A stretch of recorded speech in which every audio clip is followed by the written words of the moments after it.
Hello, you are listening to episode 4 of the Auntie M podcast, Surviving Jobs.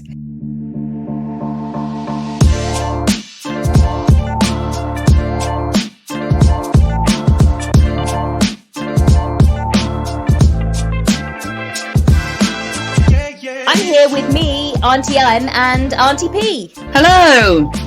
You're right, P? How are you? I'm good. I'm sweating. It's a very hot day today. And today we are joined by a very, very special guest, Becky Golding. Hello. Hello, P. So Becky is a professional poet, and she's joining us today to talk about her journey into becoming a poet and all kinds of interesting things. She's got lots and lots of interesting things, and talk about her journey, and perhaps you might be inspired to follow your kind of dream job. So Becky, welcome to the show. Thank you for coming on. Thanks. It's a pleasure to be here. Okay, so we're going to kick off by asking Becky to give us a rundown of her job history. So Becky, take it away. Wow. Okay. Oh, well, I reckon I've got kind of three sort of clumps of jobs, three clumps of work history. So my first clump of work is as a youth and community worker in Bristol. Mm-hmm. So back in the late 80s, I started working in a cafe, which was a training place and workplace for people with learning difficulties. So I was a project worker supporting them. And then I went back to college and did a youth and community work course, and I was a play worker and at, incidentally, the primary school that I went to when I was a kid. And the first day I started working, the headmaster was there and remembered me from when I was little. Oh my God. Which is that still happens. Yeah. And then after I qualified, I got a job at a place called Bristol Cyrenians, which doesn't exist anymore, but it was a charity supporting homeless people. So I was a youth worker with young homeless people for 5 years. Oh wow! So you've got loads of experience of sort of working in that.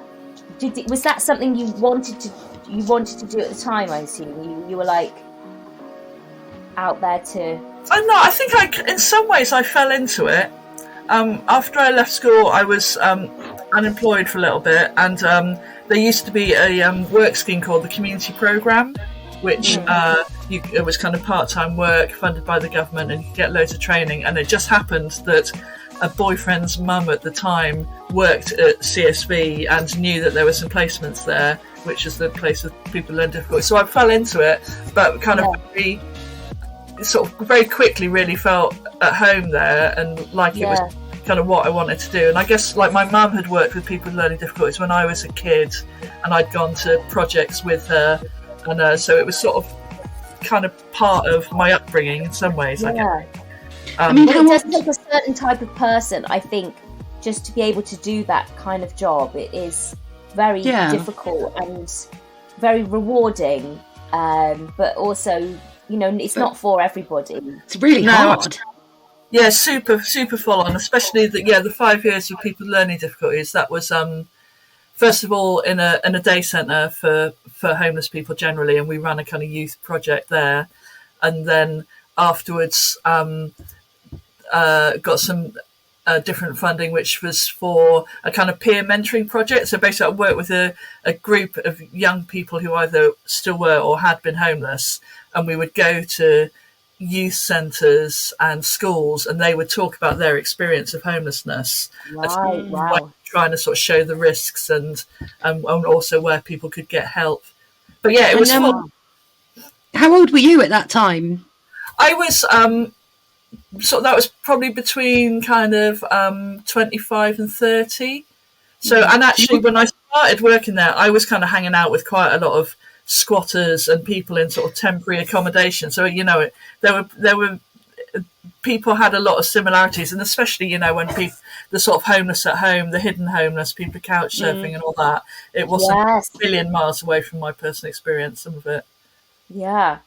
I mean, it's a world, I think, that I'd love to know more about, because it's like a whole world. I think a lot of people kind of put to the side homelessness, uh, and find that quite difficult to deal with. So that's amazing. So you were there for 5 years, I you was, say? yes. Okay. And then what Um, did you do next? so after the, so then, as happens in a lot of charities, I was made redundant because they couldn't fund my work, and then Yeah. I went to an organisation which then was called the Federation of City Farms and Community Gardens. It's now Oh, called wow. Social Farms and Gardens. So and yeah, all through my work history, I've had different bits of experience of working at city farms as well. Oh, But cool. but when I was, so that was the kind of national job. I was youth development worker trying to support city farms all across the country, um, to develop youth work in their different projects. But that was, obviously that was a really big job, and I was a single parent at that point, Oh, which made it wow. hard. And then that was at that time. That was when my folks died. They died 9 months apart. So it was Wow. a No. very big, obviously a massive part of my life, and that's when I took some time off. At that point, I took maybe a year, 18 months, and sort of didn't work, Yeah. and and obviously that was a really shitty time. But it was also, I inherited some money. I did a philosophy course. I did some dance classes. I got loads of chiropractic. I did some creative writing. So I was sort of able to, I suppose, kind of built my own little kind of recovery program in some way. Right. And Okay. And you would say creativity played a massive role in that, from the sounds of things. absolutely, yeah, massively, yeah. Both, like I said, with the kind of dancing, I was taking belly dancing classes and stuff. Yeah, which is great. And started doing some writing workshops, and yeah, the philosophy stuff. And so yeah, it was, and obviously, yeah, writing sort of therapeutically, I And guess. what would you, again, like sort of just to kind of place it, I guess, like how old were you at that point when you took I that was 18 months? about 31, 32. Okay. Yeah. And would you, if someone was worried, because that's, I think a career break and a gap on your CV is a terrifying thing for a lot of people. Yeah. What would you kind of say to someone who was worried about that but felt they needed to take the time? I mean, I guess at that point it was just that it was what had to be done. It was absolutely, if in terms of my personal survival, that's what needed to be done. So it was just kind of, I suppose I was so in it at the time that that was all there was to it. But I suppose, and I did have a part-time kind of admin job through that period, and I could tell when I was starting to feel better because I started getting a bit pissed off and kind of thinking, I could be doing so much more than this. Why? Yeah. Like, oh, I'm feeling better. I'm actually, but I think it's really important. I think we, as young people, we do all this school and we do training and we go to a job, and then we do it for a while, and then you kind of lose, for whatever reason, you kind of lose your mojo in that a little bit. And I think it is really important to have a break and rethink where you are and what you have to offer, and I mean, I think it's important. I mean, my break has been far too long. That's my problem, and now I'm too scared. But like, I mean, how did you? What did you do? You kind of came to the end of that 18 months. How did you get? well, I guess it was interesting as I started feeling better and started feeling that I wasn't kind of, reaching my potential at work.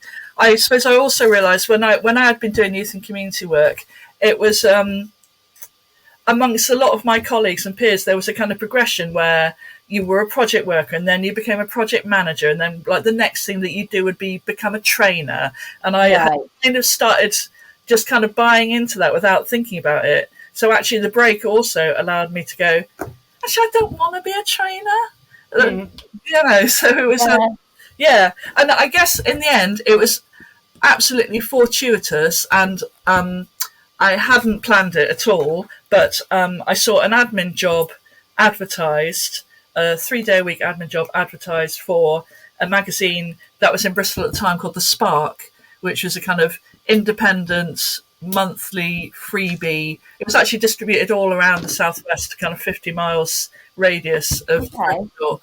So I went as an admin worker, and within a couple of months I'd been given a page to edit, and I became the family page editor. Amazing. I ended up being there for 12 years and being the production manager by the end. Wow. Just kind of, because I guess partly because it was an independent, it was had been founded by this one guy, John Dawson, who is like an amazing kind of forward thinker. It was all kind of organics, environmental, spiritual, holistic health. So it was a really ahead of its time in a lot of ways. And it was just, you know, the way we worked together, like every day we'd have shared lunches, like leave the workroom, sit around a table together, have lunch together, chat, muck about, you know, talk nonsense. That sounds like Google now, and that's supposed to be groundbreaking. Yeah, we were doing it before.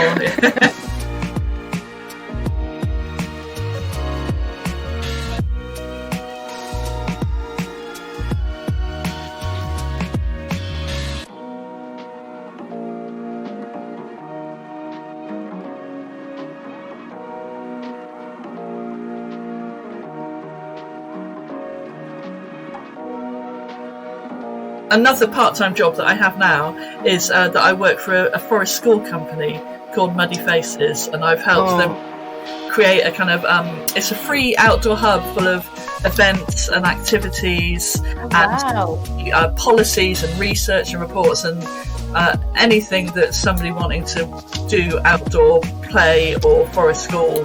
It's a kind of massive, huge resource, and we are also doing a digital magazine called The Outdoor Practitioner, and funnily enough, the last issue we had a focus on health and well-being, and our big main 8-page article was called The Importance of Comfort, Reclaiming Snack Time.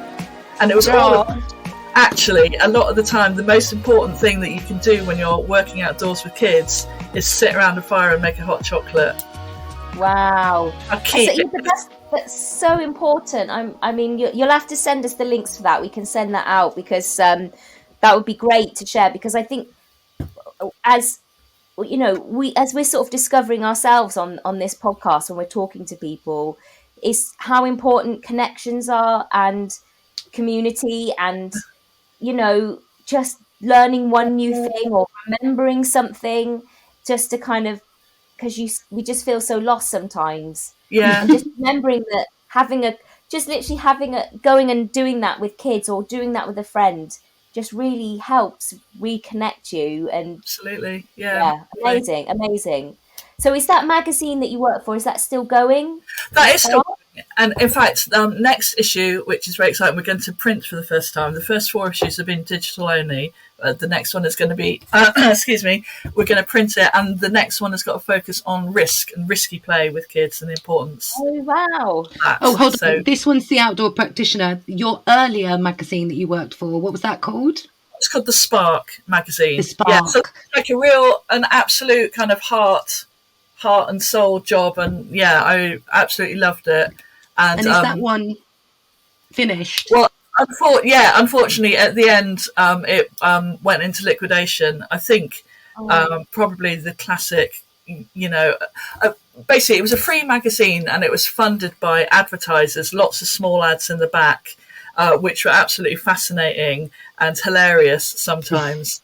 But it was like it was a kind of sort of yellow pages for the holistic spiritual community, I guess, in the Southwest. But yeah, more and more people started advertising online, basically. Revenue started dropping, and yeah, that's kind of ultimately kind of what led to its demise. I think that's for a lot of things. You know, the internet came upon some people so quickly that the way it was used, it was, you know, very hard to get grips with it. But I'm sorry about that, but we'll have to give us links to, what was it, The Outdoor Practitioner? Will do, yeah. Perfect. We will share my that notes, because I'm sure. Great. And you know, Birdie's always got our notes. Well done. My notes. Okay, so you were working. So what happened next, Becky? Yeah, so I guess that feels like that's the middle phase of work. And then so during that time I had started doing a little bit of freelance writing, so I was still doing a little bit of freelance writing for different magazines and stuff. I had a job which didn't work out. It was a job. So it was billed as a job about sustainability. So I thought, brilliant! I'm all about sustainability. That's that's what I've been doing. That's what I've been working towards. And when I started the work, it sort of transpired that it was about kind of business sustainability. It was about sustaining business, Right. in a kind of very industrial area of Bristol, and it just wasn't working for me. It was just didn't work out. And that, I guess that, interestingly, talking about breaks, that was one time when I thought, I'm going to give myself a get out of jail card. I was just like, you can have one in your life and this is it. I haven't got another job to go to, but I just can't do this anymore. I was there about 6 months and then I quit. And yeah, that felt sort of bigger and more difficult actually than the previous time, because everything was all right and it was an all right job and blah blah blah, but it was just like, no, it just felt too sort of itchy. It didn't feel right for me. That must have been quite scary, making that decision. It was a massive step. But not very long afterwards I got a job working with clown teacher, director, performer, facilitator extraordinaire Holly Stoppett. Woo! Hey, so that was 2017. So yeah, basically for the last 5 years I've been I call myself a radministrator. So I've been a clown teacher's radministrator, helping her organise her courses and events. Wow, that's amazing. Which is lush. Yeah, so lots and lots of play, lots of nonsense, lots of making decisions with pendulums and mucking about. And a bit. I'm sorry. Can you please explain making a decision with a pendulum, please? Well, it's like, shall we do a course about voice or shall we do a course about play? Oh, we can't decide what to do. Let's ask the pendulum. right. Wait till but it's going to stop in the middle. It's a pendulum. Oh, it's like either both or neither, I guess. What is it? More of a sort of mystical pendulum, like ring on a. It's done with a little pinch of salt, but it's like just mucking about. Are these clown workshops for people that are performers, or is it more of a sort of therapeutic kind of approach? It's been sadly Holly's taking a break at the moment, so there aren't courses available at the moment. But yes, so for performers to help them, it's a lot about improvisation, a lot about spontaneity, and a lot about being comfortable in a space as yourself. So when I say a clown teacher, it's not necessarily kind of banana skins and big shoes. Yes. However, there are. I'm out. Yeah. But there are red noses. But it's really about playfulness for grown-ups. Yeah. Whether that's as a performer or whether that's as a person that just wants a bit more play in their life. It's play, connection, authenticity, and basically Holly grew up in the circus. Her parents ran a circus when she was a kid, so she grew up in it, was always a performer, and then interestingly enough, when she was in her 30s, she went and did an MA in drama therapy, and as part of drama therapy MA, she created clownotherapy, which is about you kind of play and playfulness and working with people with mental health issues and health and well-being stuff. So that's her roots. That's where she comes from. So because we were were we talking about this, P, about how as adults, losing that playfulness as you get older, you lose it more, and adults are less likely to kind of do silly things or put themselves out there when actually that's the one thing that they would love to do.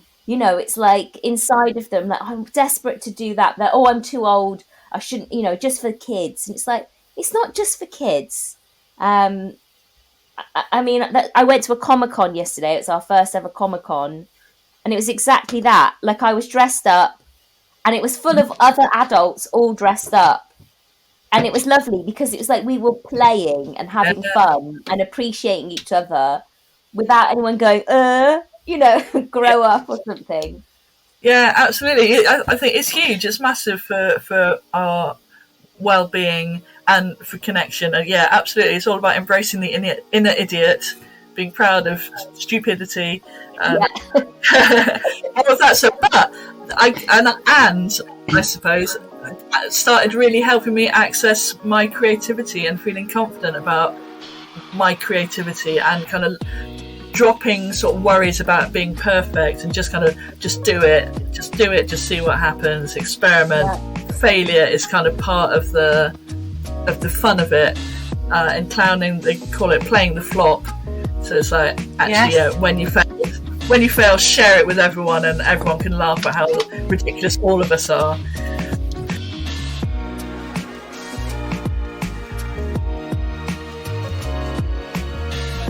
Now, Becky, let's get going with the poetry. Okay, so at some point, Holly, being a wonderful person to work with, said, I'd love to pay for you to do some training. What sort of training would you like to do? And first of all, maybe I was a bit serious and a bit earnest, and I thought I'd like to do something about writing. I think I'd like to do something with the Plain English Society. And I looked at that and I was like, yes, because I like being very clear in my communication, etc., etc. Yeah. And those courses are brilliant, no doubt, but they weren't quite hitting the spot when I investigated. And then Holly said, "Oh, how about I pay for you to go on a writing retreat?" And so I had started more recently doing some, I must say this, writing workshops and poetry workshops with a friend who's a brilliant facilitator called Anita Kelly. So I'd started looking at some poetry, and then basically Holly paid for me to go on an Arvon retreat, which is an incredible 5-day. They've got venues around England. The one that I went to is called Lumbank, which is up in Yorkshire, and it's where Ted Hughes used to live. And there's a called Ted, and basically I can't remember, maybe there was 8 or 10 of us plus 2 poet tutors, so it was an absolute incredible immersion. I had a room in this sort of little attic garret, woke up before the sunrise every morning and wrote in my little attic room. Oh, how romantic. It was very nice. But it was absolutely incredible, and by the end of that I just thought, I've always done creative writing and never quite found the thing. And by the end of that, I was like, yeah, this is the thing. Poetry is the thing. Oh, yeah. And Holly had said, if I send you on this course, I'll send you on this course on the provision that when you come back, you be my poet in residence. So that was in 2019. So since then, I've been Holly Stoppett's poet in residence. And that has entailed... so sometimes I've supported her on courses or gone on courses, and I've written poetry about that. Sometimes there have been live performances that I've kind of written poetry as it's happening and picked up bits of words that the fools or the clowns are saying, or audience feedback, and then kind of make that into poems.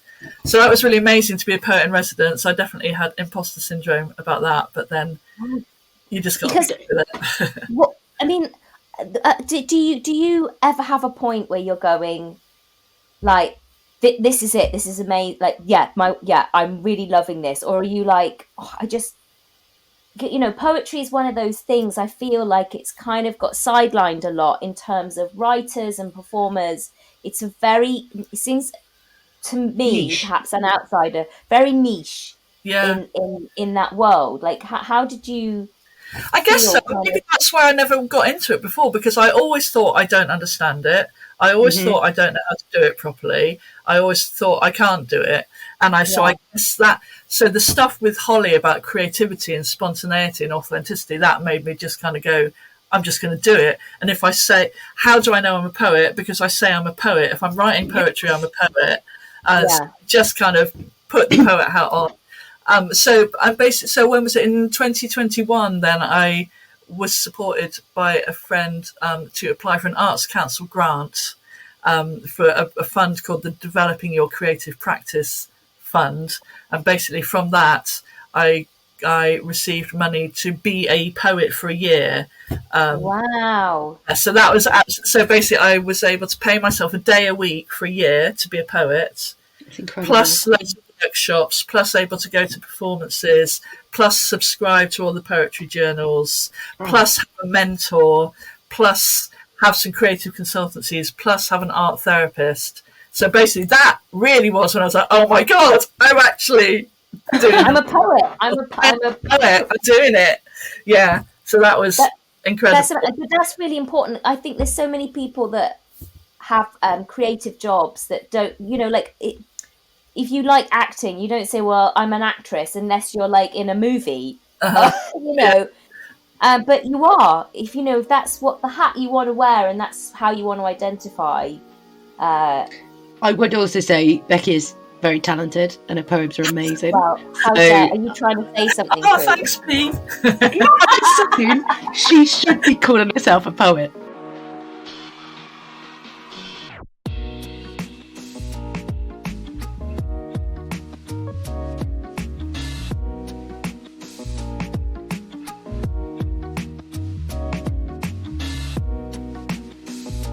We're talking about jobs. I mean, this is transferable to anything, is that if you want to make something happen, whether it's on your own or whether it's within the industry that you're in, you have to take risks and you have to make mistakes.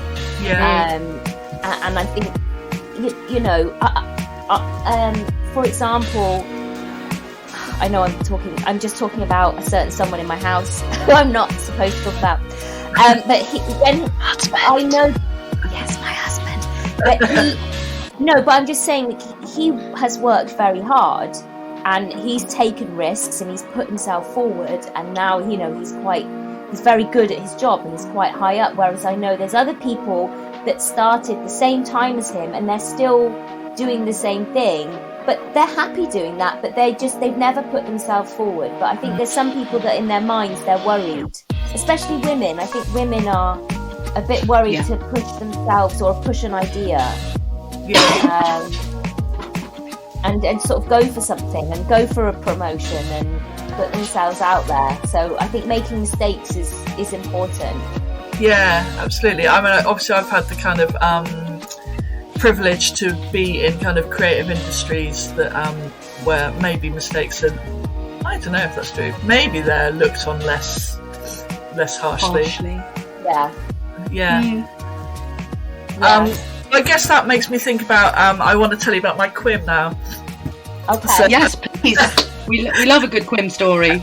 So and this is kind of part of the journey. It all sort of threads together in the end. So in 2015 I started experiencing menopausal symptoms, and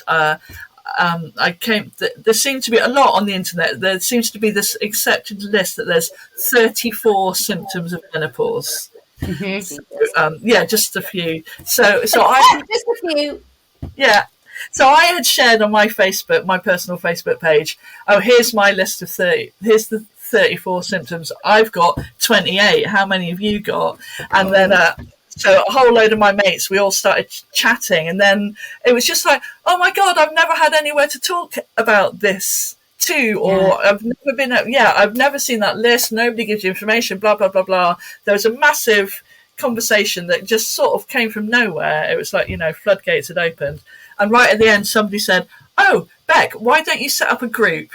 So I set up a group, which was initially called Women in Menopause. And then I realised that if I found a keyword, it could be quim. Which I think, felt entirely appropriate. So it's the group is called Quixotic Women in Menopause.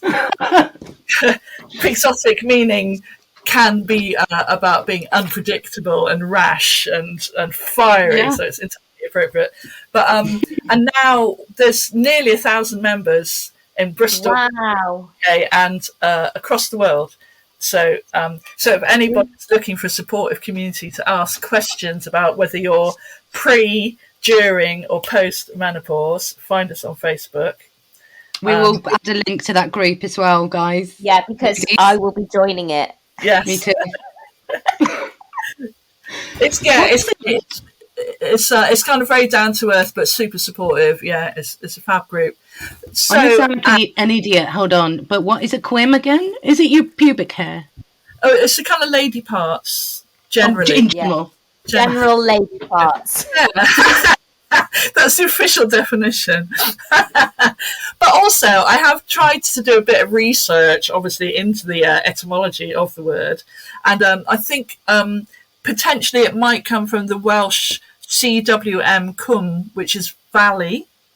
Okay.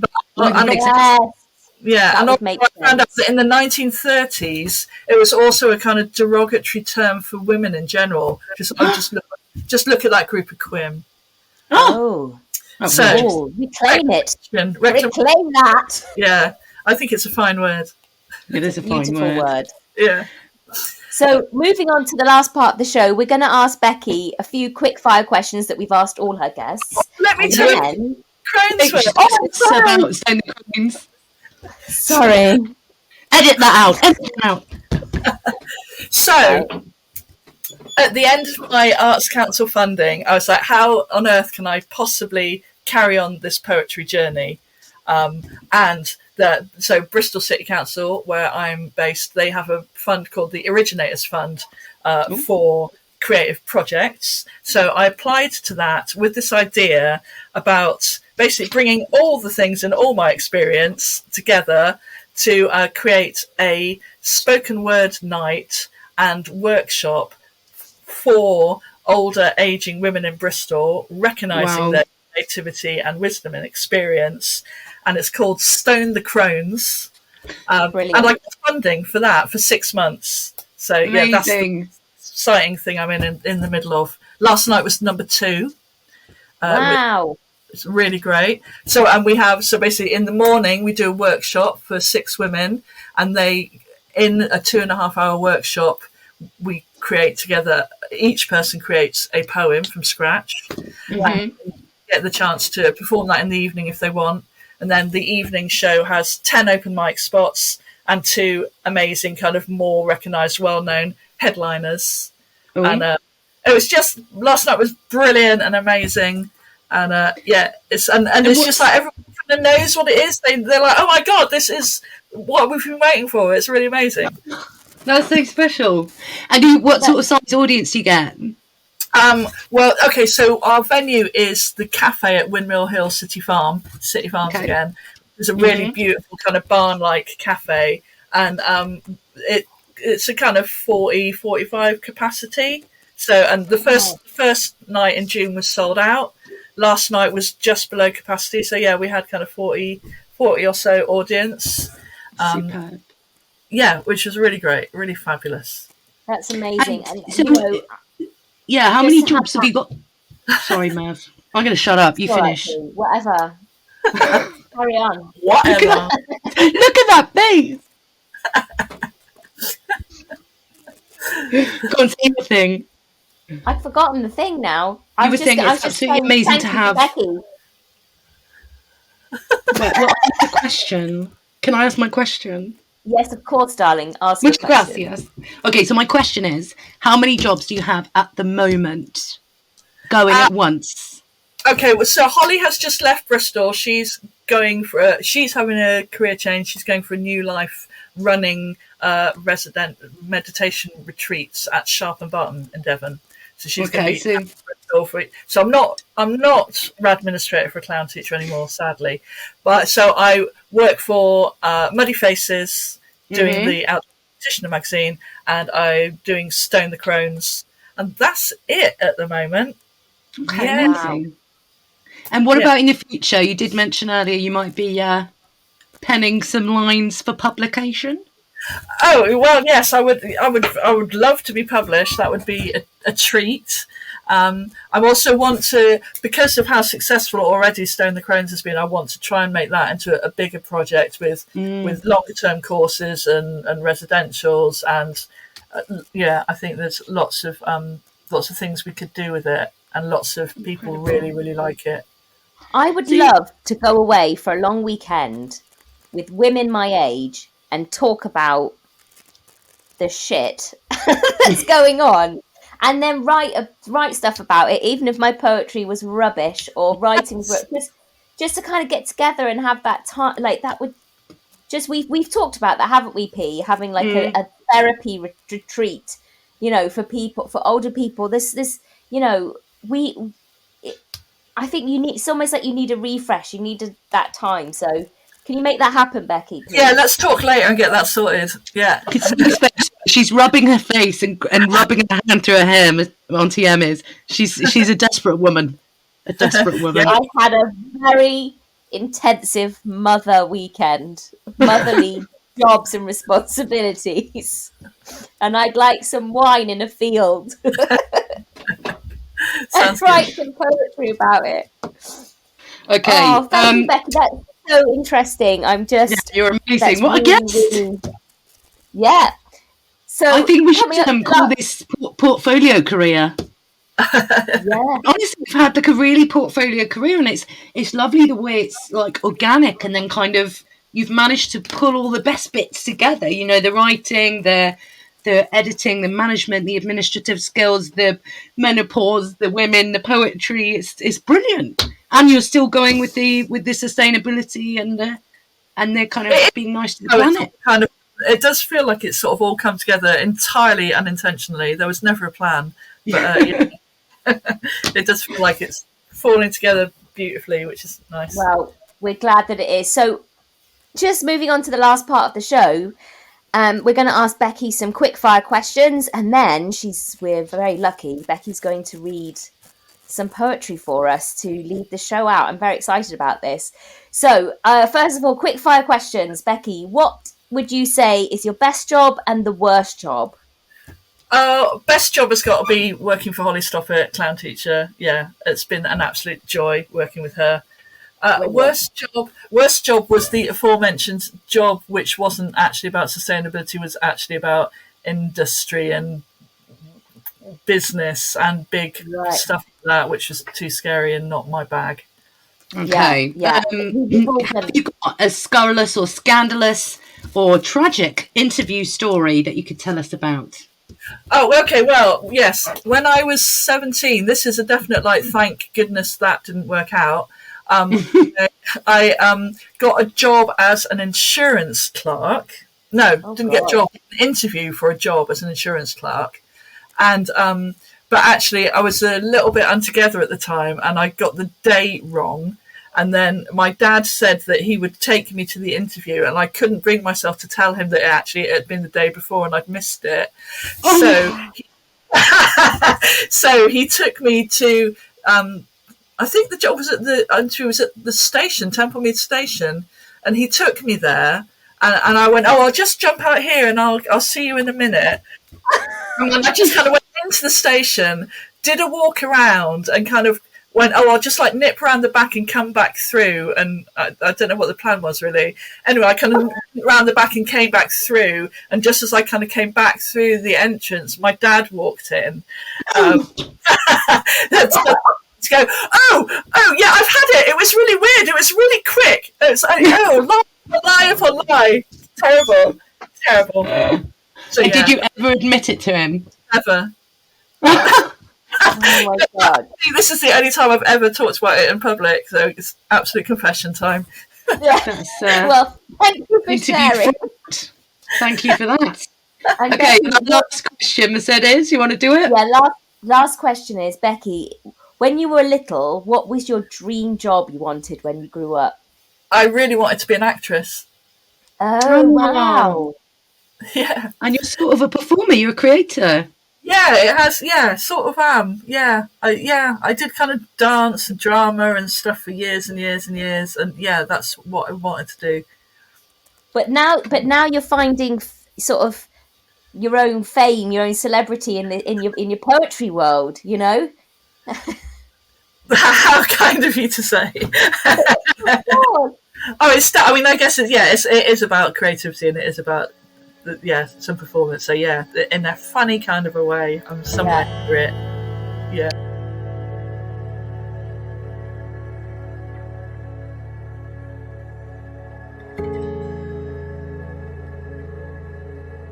in the spirit of sharing a kind of failure or something that hasn't been worked on very much, or that sort of stuff. So this is the thing that I wrote yesterday, and it's called Scrumpled Ball of Paper. I am creased. I am origami. If you want me, you must leave me. Do not unfold me. Do not iron me. I was never flat. If you want me, take me to a forest in a basket.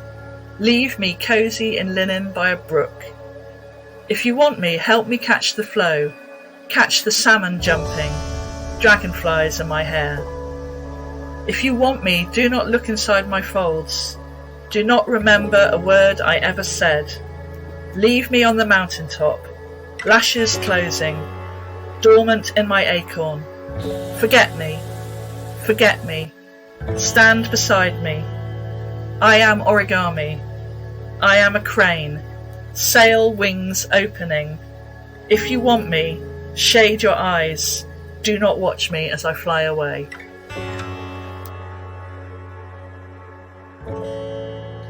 Oh, that was lovely. That was so good. Beautiful. It's time for us to say goodbye. So goodbye, Becky. Thank you so much for coming on. That's Becky Golding, and we'll give you all the links to her amazing products. Just go from we'll give you all the links.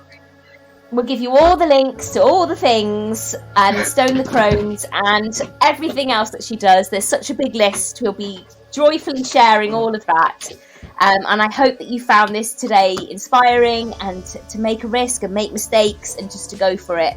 So it's goodbye from me. Have a wonderful time. Goodbye, Becky, and goodbye, Auntie P. Bye. Bye.